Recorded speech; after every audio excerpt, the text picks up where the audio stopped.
Ahoj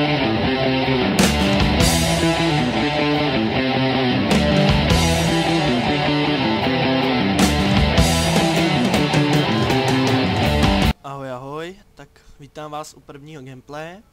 Dneska se zaměříme na hru Star Wars Force Unleashed 1. Jenže ne na klasický příběh, ale na bonusové mise. Takže tady vidíme naši postavu hlavní příběhovou, což je Galen Marek. Jemuž podobu i hlas propůjčil Sam Witwer, herec a daber. No nic, dneska nás čeká mise Jedi Temple. Jenže my si nezahrajeme za Galena, ale změníme si skin postavy. Co se dělá jednoduše. Zapneme si menu.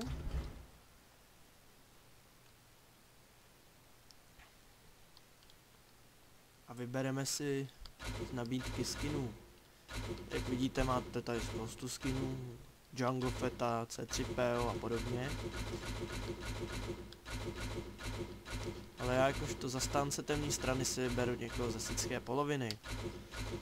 Takže bohužel můj oblíbený Sith Darth Revan v nabídce není, tak si vyberu svého druhého oblíbence, což je Darth Maul.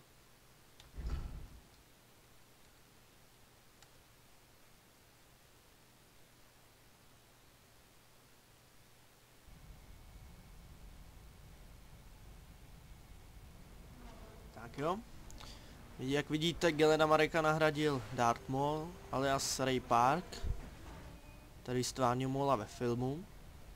Jak vidíte, má i svoji rukojeť meče, že nemá meč jako Galen Marek, takže za to musím opravdu vývojáře pochválit, protože opravdu se jim to povedlo, musím říct.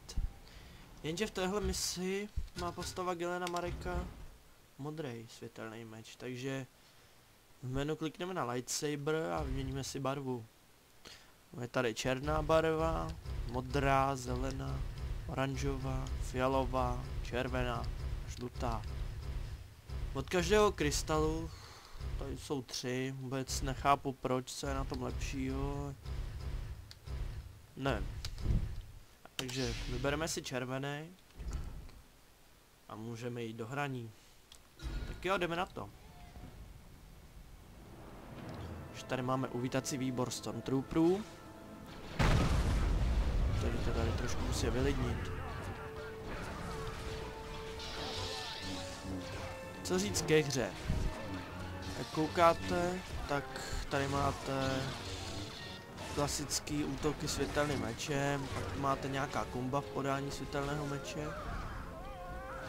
Potom různé odmršťovací útoky silou, vlny nebo zdvižení a zahození. A moje oblíbené sithské blesky, které opravdu dělám rád. Tady je zajímavé, že to dělá Darth Maul, protože ve filmu je nepoužil ani jedno, ani v klonových válkách dosleduje. Nevím, jestli je neuměl, nebo jestli je prostě nedělal, ale tady je prostě umí, protože to umí udělat Marek. Jinak, jak vidíte, jsou tady i jiné druhy než klasický Stormtrooper.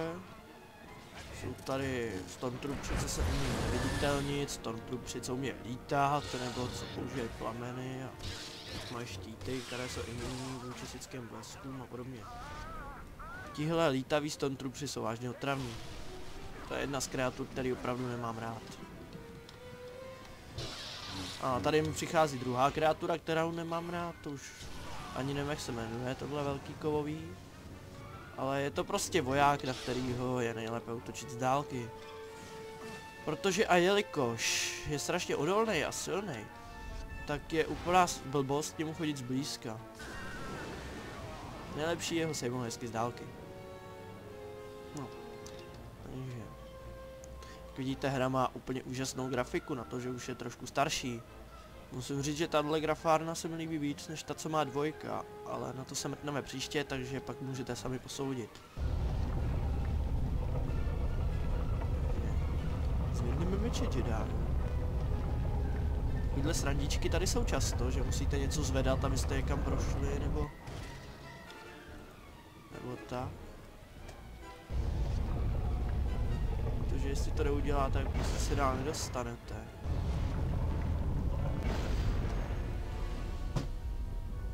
Jinak, co můžu říct o postavě a o změně skinu? Vidíte, před sebou vidíte Dartha Maula, ale co ten styl? Co ten styl držení meče a podobně? To prostě není Darth Maul. Takovéhle držení má ve hře Galen Marek.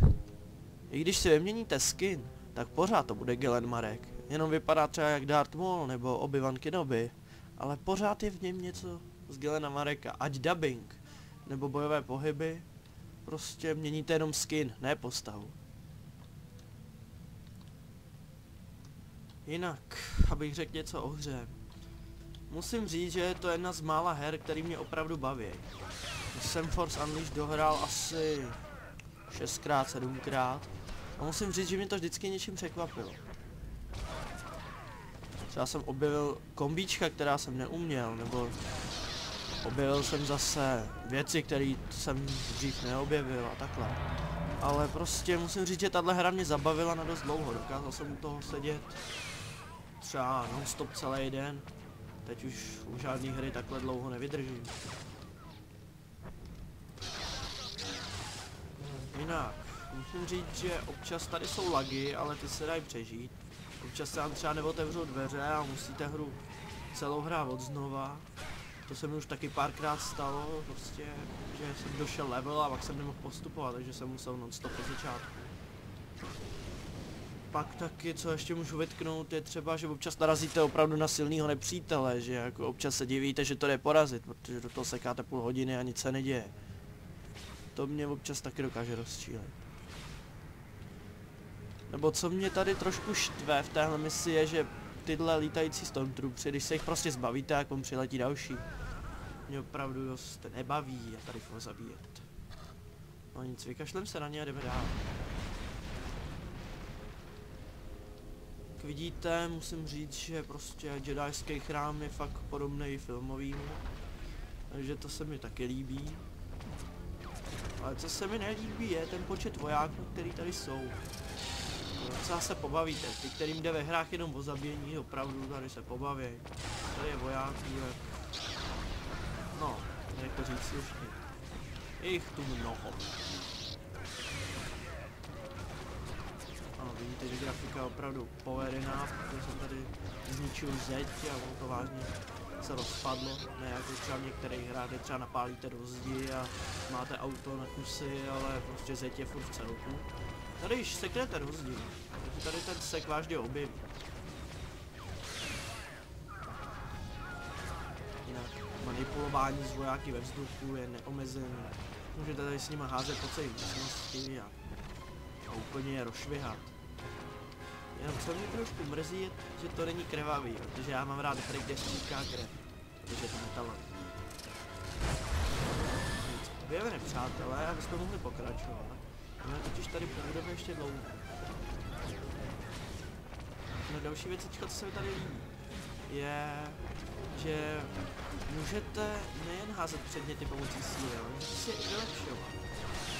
Třeba když hodíte obyčejný třeba sup na nepřítele, dělá to takový efekt, jako když do toho sudu pustíte blesky. Když si dají prostor, tak to předvedu.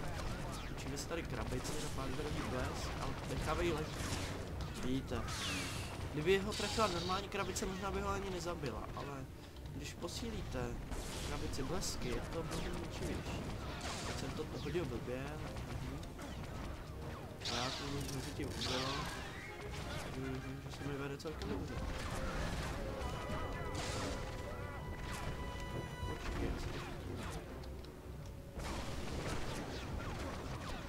Ještě co vám můžu říct je, že některý trubci jsou odolní vůči sickým bleskům.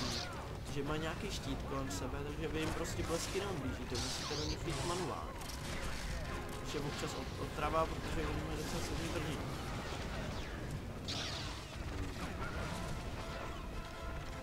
Tak jo, zabili jsme? Zabili. No, teď už je dobré, jsme se ujistili. Ano. Sický blesky je něco z mnoha, co se mi vážně líbí. Můžu tady kosit nepřítele s sickýma bleskama. Ano, tady jsme viděli, že tenhle měl štít, takže na toho to nezabralo.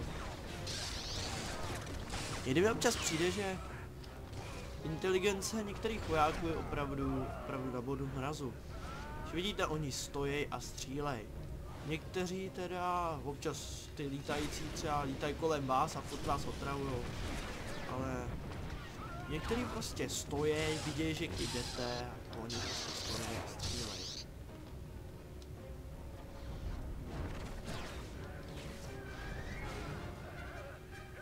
Tak, nechali jsme se proletět a tamhle ještě máme dva protivníky. Se jich i hned musíme zbavit. Co se mi tady líbí je třeba toto. Můžete si chytit nepřítele a hodit přímo do těla. To je moje oblíbená forma popravy. No, tady vidíte, že tenhle zmetek se zase vrátil. No nic, vypadá to, že... A tady máme ještě jednou šedou práv. Tak jo. Zbavili jsme se nepřátel a můžeme pokračovat do další lokace. Opravdu tato hra je zábavná, jak příběhově, tak co se týče bojového zpracování nebo potyček a skákaček. Je tady skoro všechno. Hra mě opravdu zaujala, musím říct, že nejen jako po stránce hratelnosti, ale i příběhové stránce. Jelikož jsem fanoušek Star Wars, takže prostě mě to uchvátilo. Zbourali jsme moc krásnou sochu, která už ani neměla ksicht, koukám. Tak snad se na mě nebudou zlobit, protože ten chrám už je opravdu v dezolátním stavu. Asi vy víte proč, kdo jste viděl Pomstu Sithu, takže nemusím dál komentovat. No, vrátíme se do lokace. Jejda, tyhle zmetci mi tady ani chyběly. Tak, jak jsem říkal, na tyhle přátelé z dálky, protože jít k ním blízko je opravdu sebevražda, takže nejlepší je po nich házet meč nebo blesky.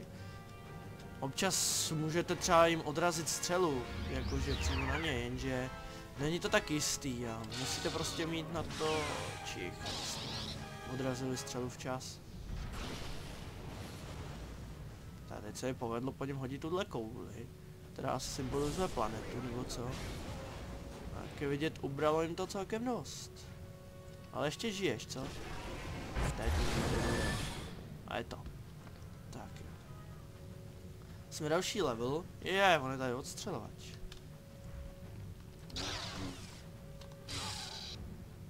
Tak jo, už není. Jsme další level, takže si můžeme zlepšit postavu, což se dělá v tomhle. Jak vidíte, něco tady už vyplněný mám, takže to vyházím jen za takový kraviny zbytečný, co tady jsou. A nebudu se s tím nějak dál piplat.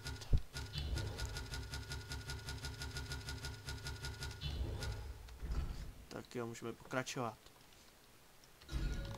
Jinak, co postava umí, jsou kromě sekání mečem sických blesků a tlaková vlna. Je třeba házení meče a... To... O. Teď jsem zapomněl, co jsem chtěl říct. No to je jedno. Takže budeme pokračovat.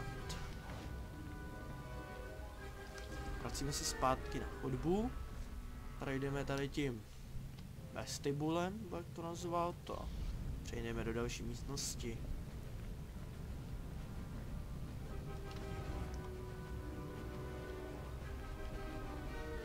Tak jo, máte tady prohlídku Jedijského chrámu zadarmo, ani nemusíte letět na Coruscant. Já vás tady provedu.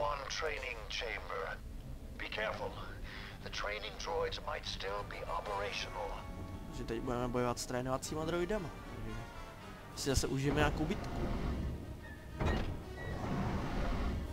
No, nebudu komentovat chyby hry, protože to si občas člověk všimne sám, ani se na to nemusí upozorňovat.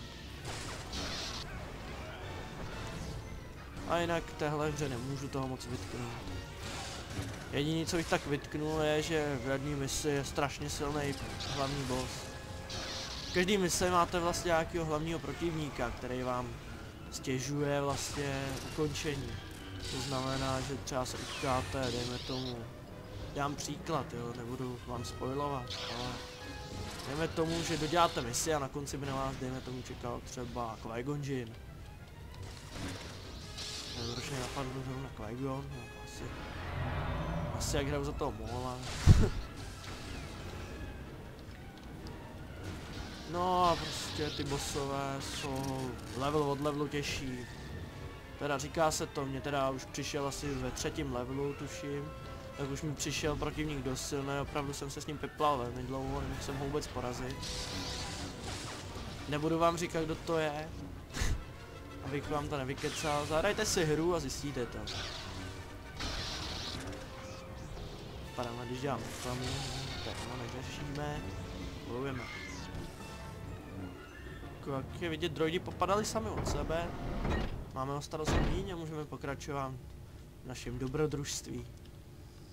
Tak jo. Opravdu chrám je v hrozném stavu.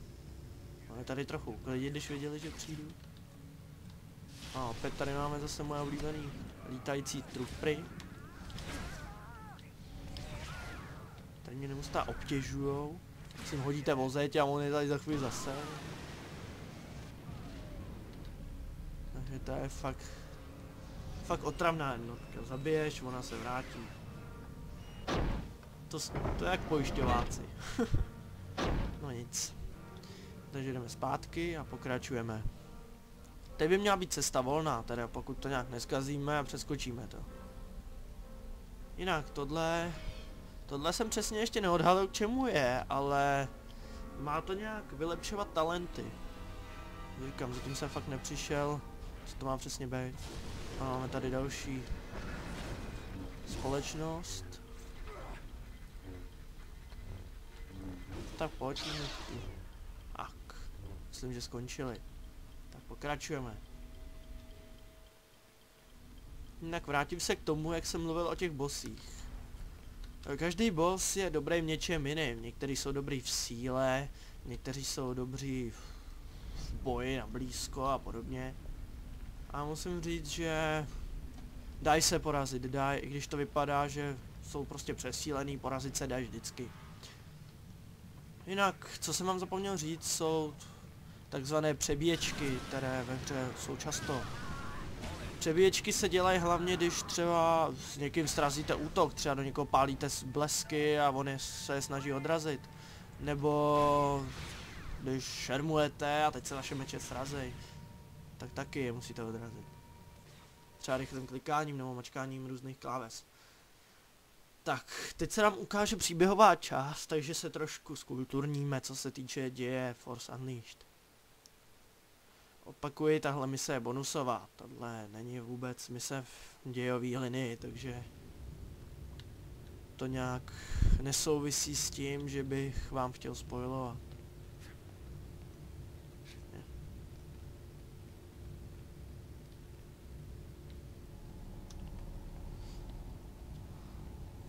Ano, měli jsme vyplay meč a najednou nám svítí.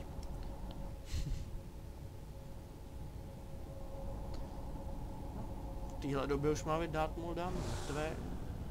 Tak nevadí. My son. No jo. Pochybuju, že takovýhle pán by měl za dítě zrovna Dartha Maula, když vlastně ten holoprojektor vypadá, jako kdyby to byl člověk a Darth Maul je zabrak, že?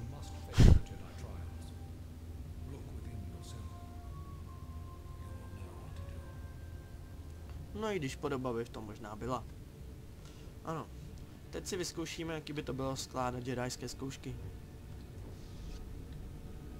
To znamená přesunout kuličku po čárce na druhou stranu. Ano, je to velice zábavné. A kulička jede.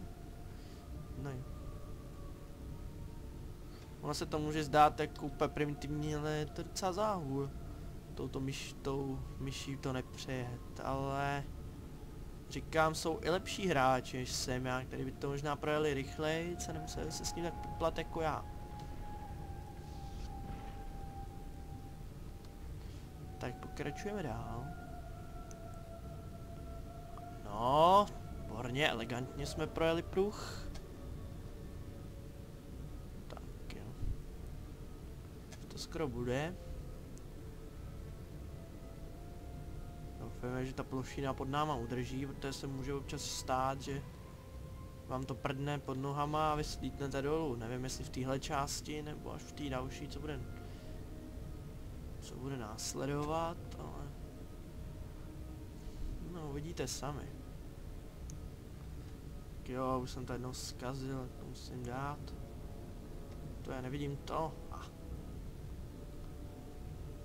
Tak, ještě kousínek, malinkatej. A je to.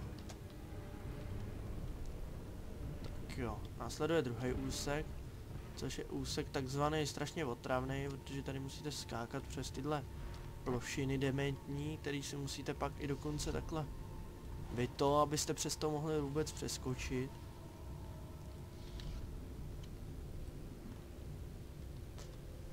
No, tak teď jsem to zkazil. Nevadí, zase se vrátím na začátek.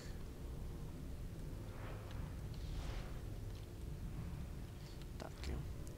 Říkám tohle, musí být na to člověk trpělivý, protože občas zahučíte dolů asi 20krát, že? Jak se mně teď stalo.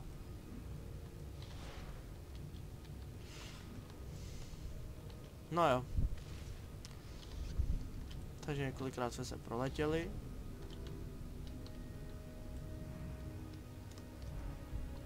Jinak nedoporučuju pro cholery, no.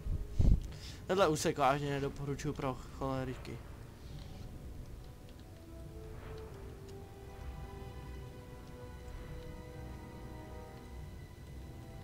No tak ty rozvedej se. Tak teď doufám, že tam doskočím a zase neslítnu, protože už mě to nebaví. Tady ta část mě teda nebavila nikdy.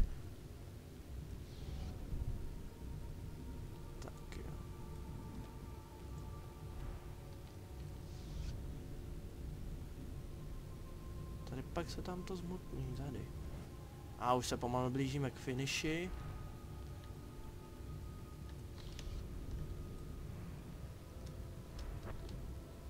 Tak jo, teď doufám, že tam doskočím, jinak je to špatný. A jsme tam, ano. Jinak tady nás čeká boss.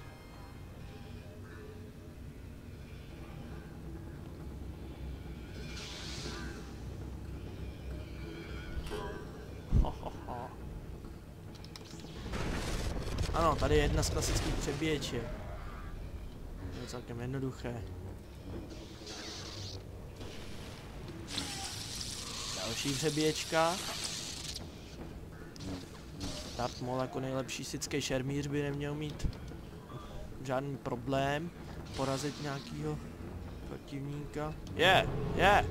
Ne, změna směru, sakryš, musím se zorientovat. Teď se nám tady objevil jedajský protivník.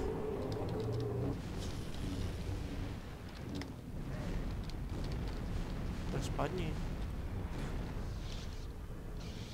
To je zajímavé, přátelé. Jak vidíte, bojujeme tu nejen proti sithské polovině, ale i jedajský. Jsme nám zahučeli do díry. Jsme zase... Aha. Tohle opravdu nemám rád, když na mě použiju. Změna směru.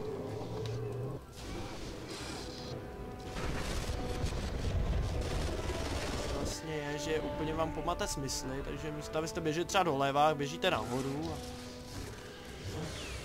Takovýhle ošklivé věci vám dělají ty nepřátelé. No ano, jako vidíte teď. Ano, teď tady máme příběhovou přebíječku, což znamená, že se vám zapne část příběhu a... Vidíte, Maul viděl Gelena Mareka a lekl se. No, abych to dopověděl. Ukáže se vám příběhová část, kde vlastně musíte klikat na klávesy a musíte vlastně, aby v tom příběhu mohl Starkiller, po případě u nás Maul, aby mohl nepřítele odrážet. Aby mu prostě mohl dát ty ukázce na prdel.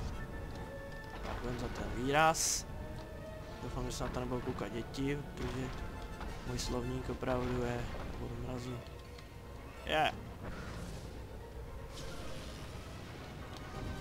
Něčemu ty šutry a pak už budeme postran dělšánek. Se slítnu dolů.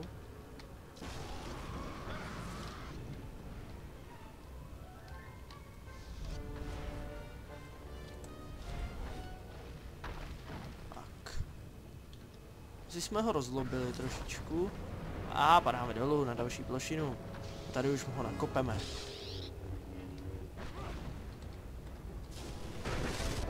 Opět přetalačovačka.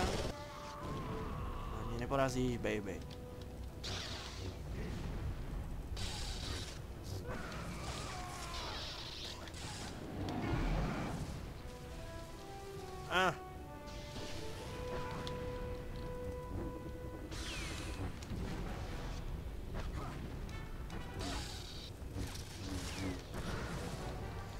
Tohle jediná možnost, jak se tomu vyhnout, je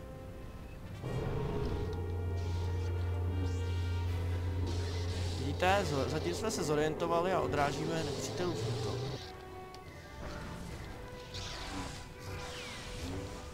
Máme se minul. Zatězní zase si.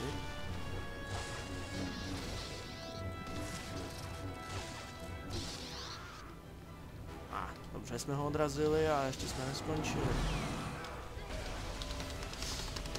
Tohle je mačkání kláves, bohužel nějak mi to zatím nevyšlo. Takže já zatím vyhrávám, takže jsem spokojený. Teď.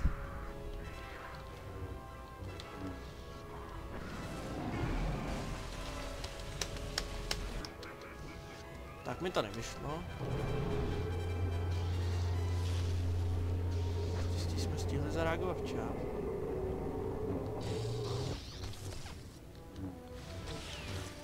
Dělali jsme kolem těla bleskový brnění.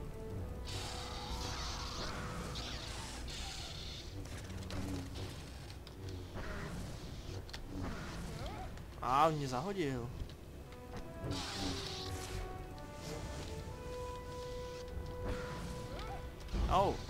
Začíná nám to tady poustnout. Ale, přetlačovaná. Dostal jsem ho.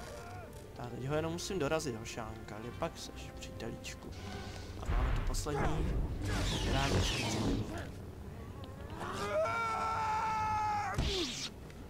To asi bolelo, myslím, že to si pěkně narazil zádička, ale nevadí.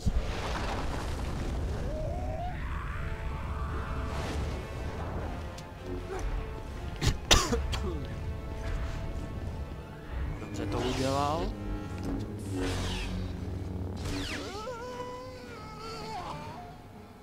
Darth Maul porazil temného učedníka ve své misi.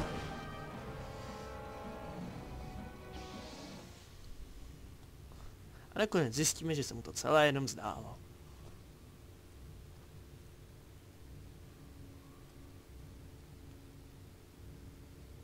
You can never escape me. Are you there? Did you find what you were looking for? Whatever was here, it's gone now. There's nothing left.